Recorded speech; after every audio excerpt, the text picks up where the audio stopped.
والعاقبۃ للمتقین والصلاة والسلام علی رسولہ محمد وآلہ واصحابہ اجمعین۔ اما بعد فاعوذ باللہ من الشیطان الرجیم، بسم اللہ الرحمن الرحیم۔ اجعلتم سقایۃ الحاج وعمارۃ المسجد الحرام کمن آمن باللہ والیوم الآخر وجاہد فی سبیل اللہ لا یستوون عند اللہ واللہ لا یہدی القوم الظالمین۔ صدق اللہ العظیم۔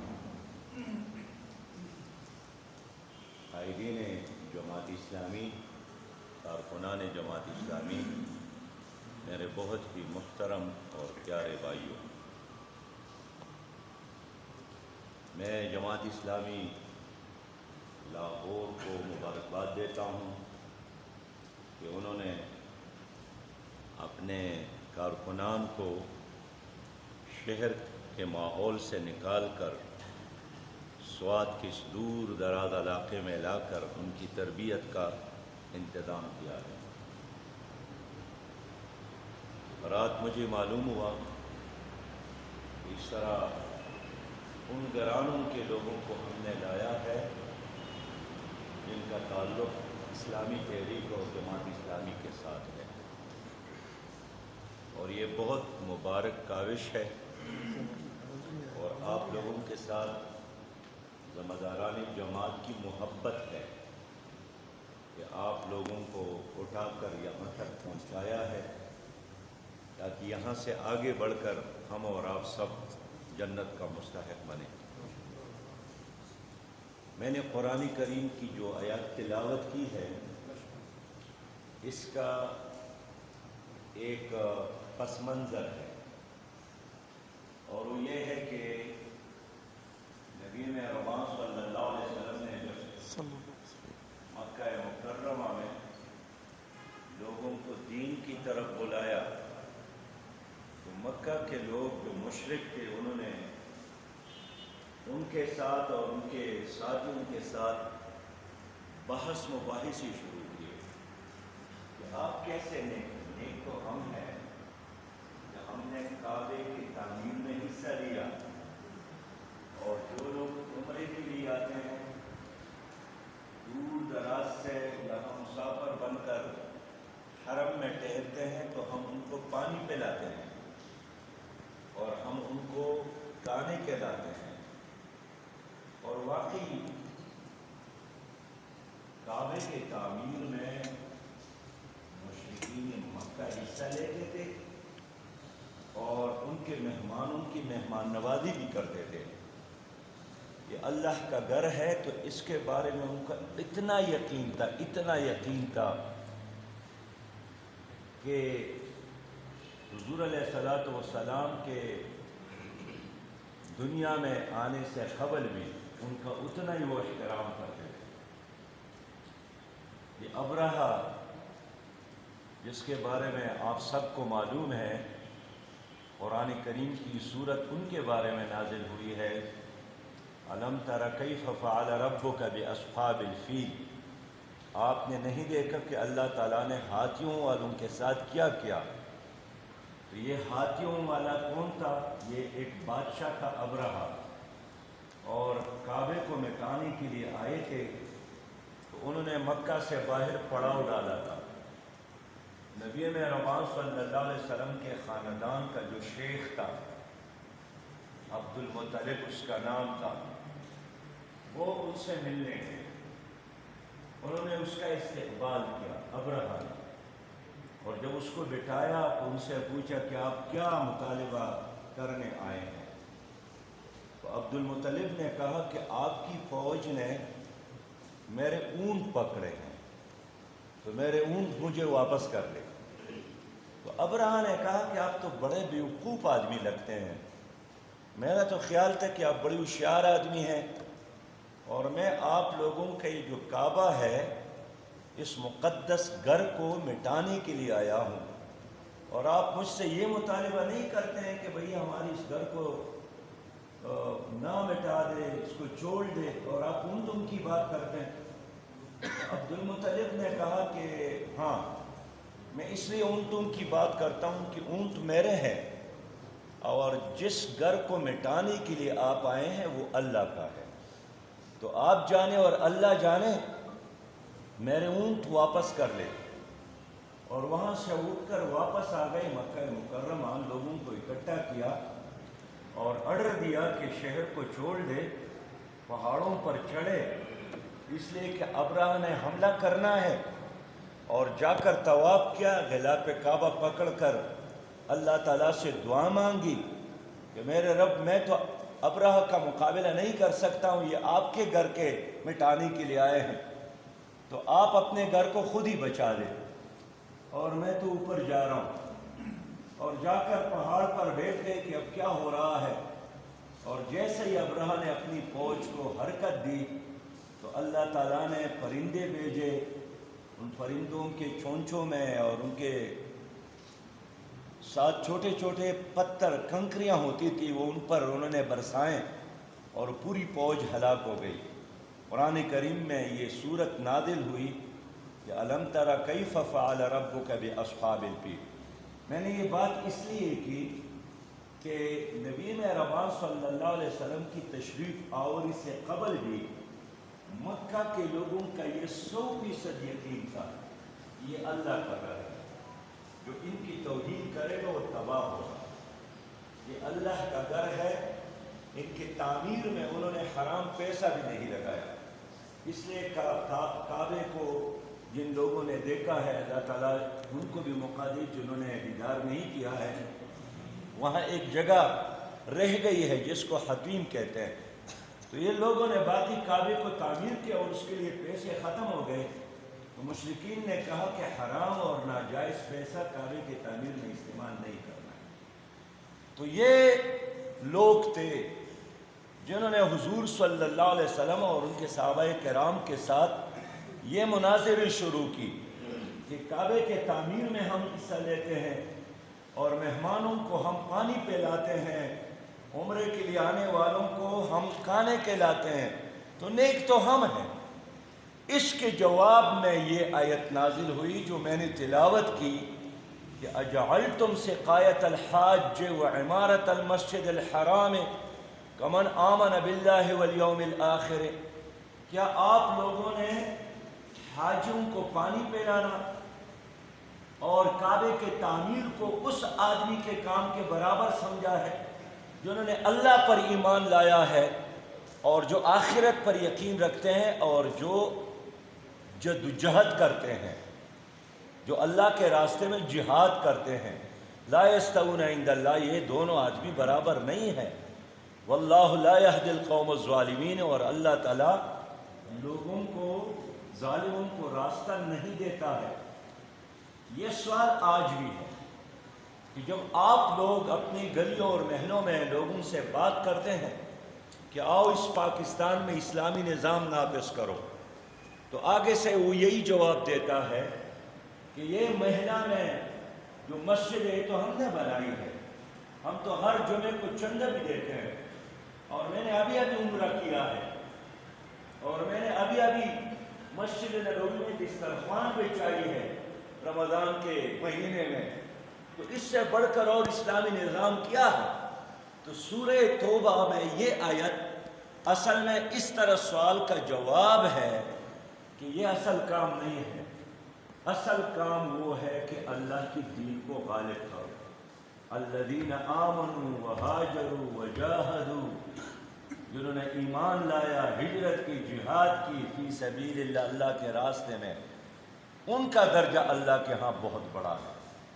میں نے یہ اتنی بات اس لیے کی کہ آپ لوگوں کے دل میں یہ بات بیٹھ جائے کہ صرف عبادات کرنا یا مسجد تعمیر کرنا یا لوگوں کو کھانا کھلانا اہم کام نہیں ہے۔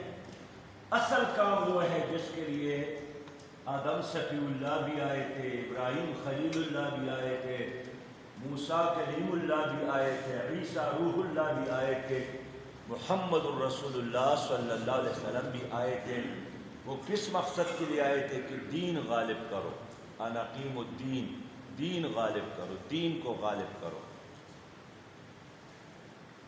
تو آج جن چیزوں کو ہم نہیں کی سمجھ رہے ہیں اور واقعی وہ ہے نہیں کیا، جھوٹ نہ بولو، حرام نہ کھاؤ، روزے رکھو، حج کرو، نماز پڑھو، ان ساری نیکیوں پر امریکہ میں بھی پابندی نہیں ہے۔ اگر آپ وہاں سچ بولتے ہیں تو کوئی آپ کو منع کرتا ہے؟ اگر آپ امریکہ میں، برطانیہ میں، روس میں نماز پڑھتے ہیں تو کوئی آپ کو منع کرتا ہے؟ اگر آپ روزے رکھتے ہیں اور حج پر آتے ہیں کوئی آپ کو منع کرتا ہے؟ نہیں، اس پر وہاں بھی کوئی پابندی نہیں ہے۔ تو پھر جھگڑا کفر اور اسلام کا کس چیز پر ہے؟ جھگڑا اس چیز پر ہے کہ دین کو غالب کرنے کی بات چھوڑ دو۔ دین غالب کرنے کا مطلب یہی ہے کہ اسلامی حکومت قائم نہ کرو، اسلامی خلافت قائم نہ کرو، عدالتوں کو اسلامی نہ بناؤ، معیشت کو اسلامی نہ بناؤ، تعلیم کو اسلامی نہ بناؤ، سیاست کو اسلامی نہ بناؤ، ایوانوں میں اسلام کی بات نہ کرو، اب ایک غلام اسلام کی بات کرو کہ ممبر کے زمین سے لے کر، ممبر اور محراب سے لے کر مسجد کے دروازے تک اللہ کی حکومت اور مسجد کے باہر غیر اللہ کی حکومت۔ سید ابو العلا مودودی رحمۃ اللہ علیہ نے بنیادی طور پر یہی فکر دیا کہ اللہ تعالیٰ نعوذ باللہ اتنا چھوٹا نہیں ہے کہ بس مسجد تک ہے اور مسجد سے باہر نہیں ہے۔ دل بھی اللہ تعالیٰ کا، مسجد کی زمین بھی، اور ساری دنیا اللہ کی ہے۔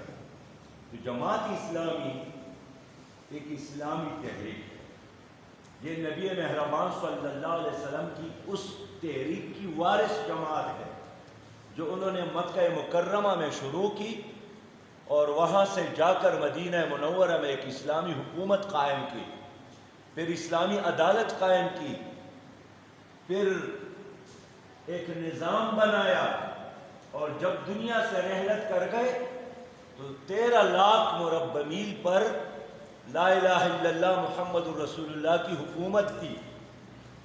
اور جب حضرت عثمان غنی رضی اللہ تعالیٰ عنہ کی خلافت قائم ہوئی تو اس زمانے تک 65 لاکھ مربع میل پر اسلامی حکومت قائم ہو گئی، اور پھر وہ دن آیا کہ اسپین سے لے کر چائنا کے بارڈر تک اسلامی حکومت قائم ہو گئی۔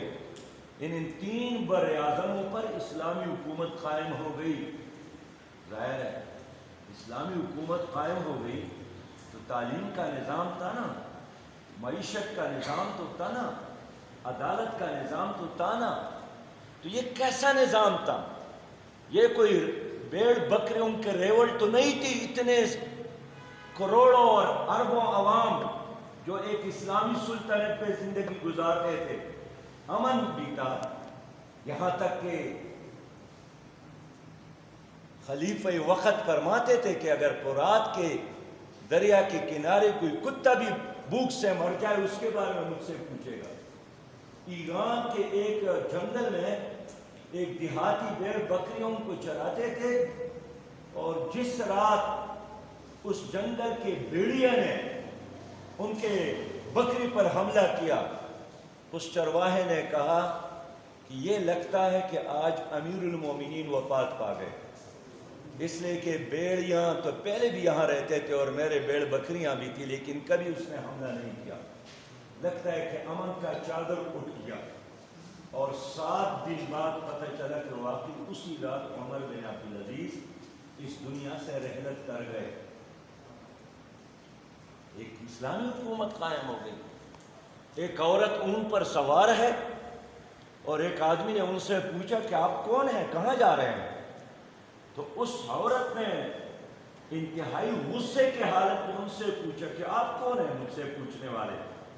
کیا حضور صلی اللہ علیہ وسلم نے نہیں فرمایا تھا کہ ایک زمانہ ایسا ضرور آئے گا کہ صنعا سے ہیرا سے ایک خاتون تنہا سفر کرے گی، اللہ کے علاوہ اور کچھ سے کوئی اس سے پوچھنے والا نہیں ہوگا۔ اس نے کہا کہ حضور نے صحیح فرمایا تھا، لیکن میرا نام عمر ابن خطاب ہے، میں راستے کا چوکیدار ہوں، میں راستے میں اس لیے کھڑا ہوں کہ کوئی بھوکا نہ سوئے، کوئی پیاسا نہ ہو، کسی کا گھوڑا اس کو گھاس کی ضرورت ہو اور وہ بھوک کی وجہ سے تباہ نہ ہو جائے۔ میں عمر ہوں، میں راستوں کا چوکیدار ہوں، میں امیر المومنین ہوں۔ میرے دوستو، یہ جو سید ابو العلا مودودی رحمۃ اللہ علیہ نے اسلام کا تصور اس زمانے میں پیش کیا ہے، اس سے پہلے بھی بہت سارے بزرگ اولیاء آئے ہیں۔ شاہ عبد القادر جیلانی، مجدد الافسانی، شاہ ولی اللہ رحمۃ اللہ علیہ، امام ابن تیمیہ، اپنے زمانے میں امام ابو حنیفہ، اپنے زمانے میں بدیع الزمان سید نورسی، یہ سارے لوگ انہوں نے یہی بات کی اس اسلامی نظام کا۔ اس مطالبے کے جرم میں امام ابو حنیفہ کا جنازہ جیل سے نکلا، یہودیوں کے جیل سے نہیں، مسلمان حکمران کے جیل سے۔ 15 لوگوں نے ان کے جنازے کو اٹھا کر، ان کی میت کو اٹھا کر بغداد کے شمال میں قبرستان تک پہنچایا۔ 6 لاکھ لوگوں نے اس کے جنازے میں شرکت کی۔ میں اس لیے بتانا چاہتا ہوں کہ جو بھی یہی بات کرے گا کہ ان الحکم الا للہ، یہ معاشرہ، یہ بادشاہتیں، یہ حکومتیں، یہ نظام کبھی بھی اس کو ویلکم نہیں کرے گا۔ جس کے ہاتھ میں لاٹھی ہو، جس کے ہاتھ میں پتھر ہو، جس کے زبان پہ گالی ہو، ہر کوئی اس کے خلاف وہ استعمال کرے گا۔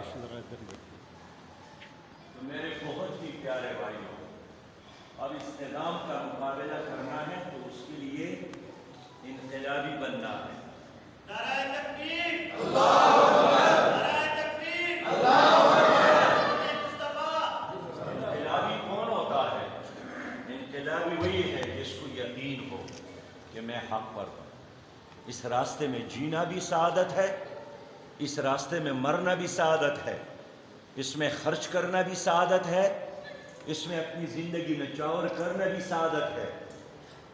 پھر اپنے اخلاق کے ذریعے، پھر اپنے معاملات کے ذریعے، پھر اپنی بیہیویئر، رویے کے ذریعے ثابت کرے کہ آپ دوسروں سے منفرد ہیں، آپ انقلابی ہیں۔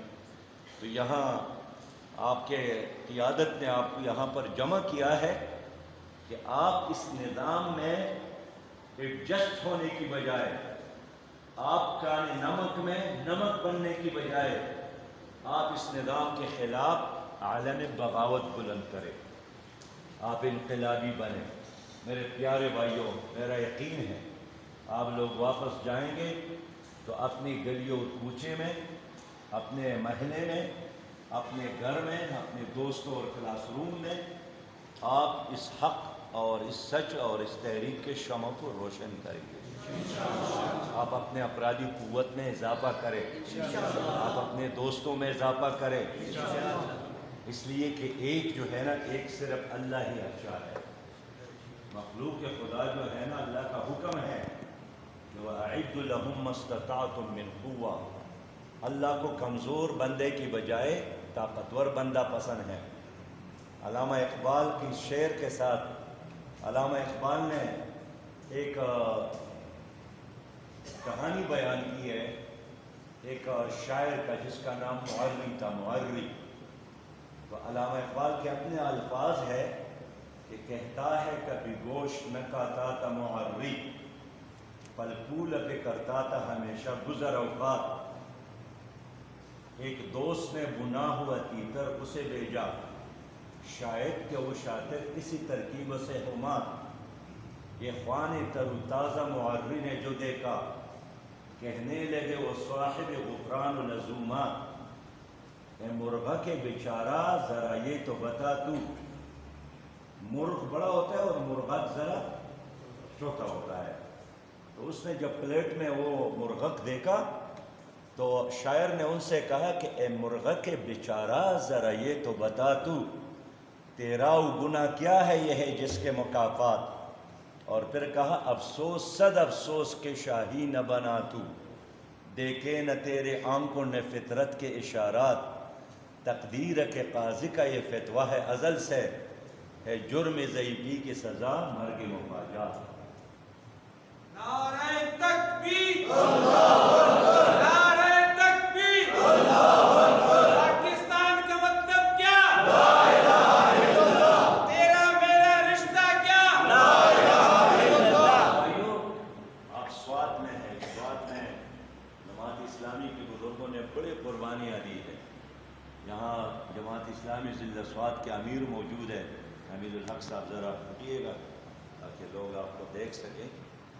حمید الحق صاحب ویسے یہ تنظیم اساتذہ پاکستان کے صدر تھے، ریٹائر ہو گئے، اب جماعت اسلامی کے رکن اور اب امیر ہیں۔ تو اس سوات میں جو لوگ یہاں بنیادی ورکر اور قائدین تھے، ان میں سے ایک شیر علی خان تھا۔ تو شیر علی خان یہاں اپنے علاقے کا بہت بڑے خان تھے اس زمانے میں، یعنی 60 کے عشرے میں ان کے ساتھ بڑی گاڑی ہوتی تھی۔ یہاں مینور چوک میں جب پہنچے تو یہاں والی سوات کے ان کے آدمی نے ان کو کہا کہ بس آپ گاڑی کھڑا کر لیں اور سوات کو چھوڑ لیں، اس لیے کہ آپ جماعت اسلامی میں ہیں۔ اس نے اسی وقت گاڑی کھڑی کی اور ہجرت کے لیے آمادہ ہو گئے، لیکن تحریک چھوڑنے کے لیے آمادہ نہ ہو۔ یہاں ایک اور بزرگ تھے حاجی عثمان غنی، اس کو سوات کے والی نے جیل میں ڈالا تھا۔ تو اس زمانے کا طریقہ یہی تھا کہ قیدیوں سے کام کروائے جاتے تھے، تو ہر ایک کو بالٹی دی تھی کہ آپ اس کو مٹی سے بھر کر یہاں سے وہاں لے جائیں۔ تو عام قیدیوں کو جو بھی بالٹی ملتی تھی وہ اس میں تھوڑا سا مٹی ڈال کر دے جاتے تھے، لیکن حاجی عثمان غنی صاحب کہتے تھے کہ میرے بالٹی میں خوب مٹی ڈالو، بھاری کر لو، اس لیے کہ میں نے اللہ کو ایک کہا ہے، جتنا بھاری ہوگی اتنا ہی میرا۔ تو ان قربانیوں کے نتیجے میں جماعت اسلامی لاہور سے چل کر اچرا سے نکل کر یہاں تک پہنچا ہے۔ تو آج اس پوری تحریک کے آپ لوگ وارث ہیں۔ میں امید کرتا ہوں کہ اللہ کی اس گھر میں آپ لوگ جو چند دنوں کے لائے ہیں یہاں سے اس وقت جائیں کہ پوری یکسوئی کے ساتھ، شعور کے ساتھ، اللہ رب کریم کے ساتھ وعدہ کرے، جو زندگی گزر گئی ہے وہ تو واپس نہیں آ سکتی، لیکن جو لمحے باقی ہے میں بقیہ لمحے اپنی اس تحریک پر نچاور کروں گا۔ وآخر دعوانا الحمدللہ رب العالمین۔ بہت شکریہ جی۔ بس ایک گروپ بنا لے جلدی۔